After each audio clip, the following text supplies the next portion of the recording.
Hello guys! Ngayon ituturo ko sa inyo kung paano gumawa ng headdress pang Nutrition Month using cellphone.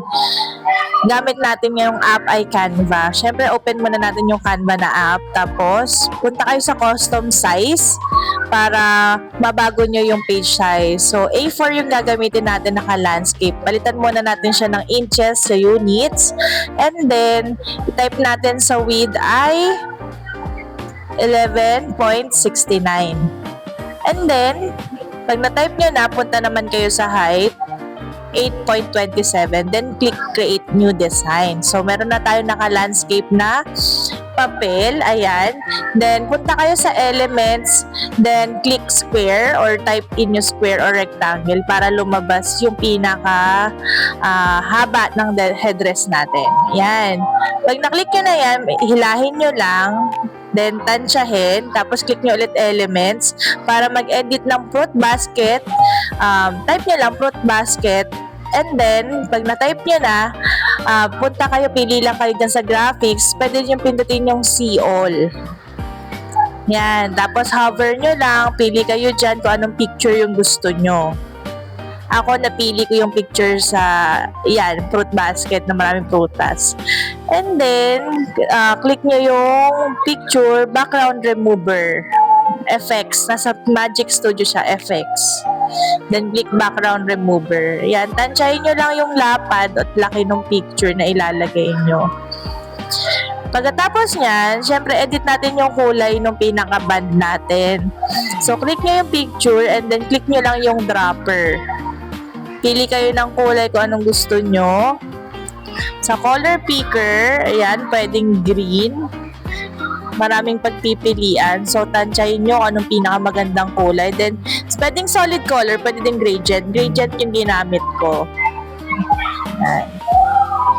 Pag natansya nyo na yung kulay, maganda na, pwede kayong mag-click ulit dun sa picture. Ikakopy pala muna natin siya, tapos paste para maging dalawa siya. Para dun sa likod ng band nyo. Yan. So, almost done na tayo dito sa ating project. Pagkatapos nyan, katulad ng sinabi ko kanina, pwedeng i-click yung picture, tapos punta kayo sa effects, tapos lagyan nyo ng shadow outline. Yan, para magkaroon ng outline yung picture nyo. Pwede rin yan, click nyo yung color picker, iibahin nyo yung kulay. Depende sa type na gusto nyong kulay. Yan. So, pwede kayo mamili kahit ano dyan. So, tansya-tansya lang kung anong mas bagay. So, napili ko pala ay yellow. Yan, kinilik ko lang. Tapos, kinapalan ko siya. Yan, inayos ko lang siya. Nilitan ng konti. Pwede mo litan, pwede mo lakihan. Depende sa'yo kung anong gusto mo.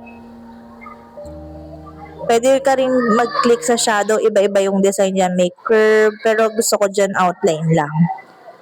Pagkatapos yan, ready na ako pumunta sa laptop ko. At hindi ko lang inopen ko yung project sa Canva account. And then, click share. Download. PDF. Kailangan naka-PDF yung design. Pagka-download, click mo lang, open mo lang yung PDF, then click mo yung sign ng printer, then click print. Yan, hintayin mo lang siyang lumabas, palabas na siya, ayan na.